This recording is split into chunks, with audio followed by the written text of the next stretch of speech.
राष्ट्रीय स्वयंसेवक संघ का एक ही काम है, चरित्र निर्माण और राष्ट्रभक्ति की भावना जागृत करना।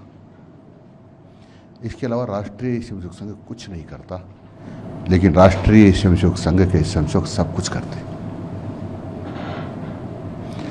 जो आरोप लगाया है हमारे जो मुख्यमंत्री हैं भजन लाल जी शर्मा, उनको कहा कि मुखौटा है, मुखौटा नहीं है।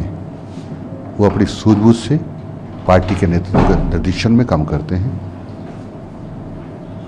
इनको तो इसलिए चिढ़ हो रही है कि उन्होंने जो राजस्थान भर में विकास के काम किए हैं, इस प्रकार से आपने देखा हुआ रिफाइनरी का उद्घाटन होने वाला है, बेरोजगारों को रोजगार दे रहे हैं, लाखों लोगों को रोजगार दे रहे हैं। यही नहीं, आम जनता के काम किस प्रकार से आसानी से हो सकते हैं, इसलिए गांव में उनके घर के नज़दीक ही जाकर सरकार की टीम बैठती है, यानी कैंप लगाती है और वहीं पर उनके काम होते हैं। इससे राजस्थान भर की जनता बहुत खुश है। अब क्योंकि कांग्रेस को अपना पाटा साफ होता दिखाई दे रहा है, इसलिए बौखलाहट है और इसलिए माननीय मुख्यमंत्री जी का ध्यान भंग करने की कोशिश कर रहे हैं कि जो विकास पर और जनता की सुविधाओं पर, सुख सुविधाओं पर ध्यान है, उससे वो कैसे ध्यान हटा लें, इसकी कोशिश हो रही है। लेकिन हमारे मुख्यमंत्री जी दृढ़ निश्चयी हैं, उन्होंने जो तय किया हुआ है वो करेंगे। कृषि मंत्री के ऊपर लगातार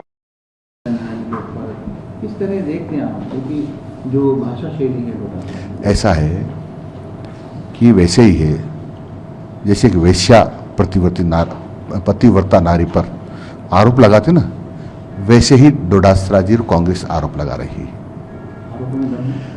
कोई दम नहीं है।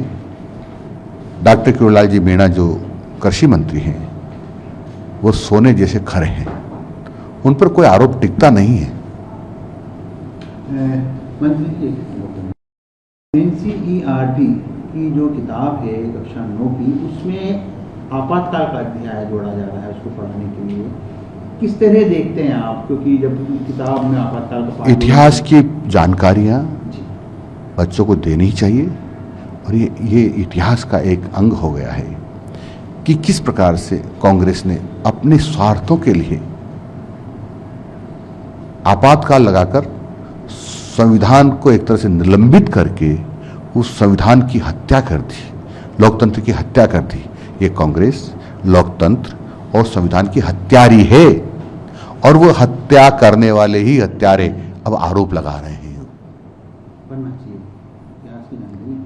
और इसलिए इस प्रकार की जो इतिहास की जानकारी है बच्चों को और आम जनता को होना ही चाहिए।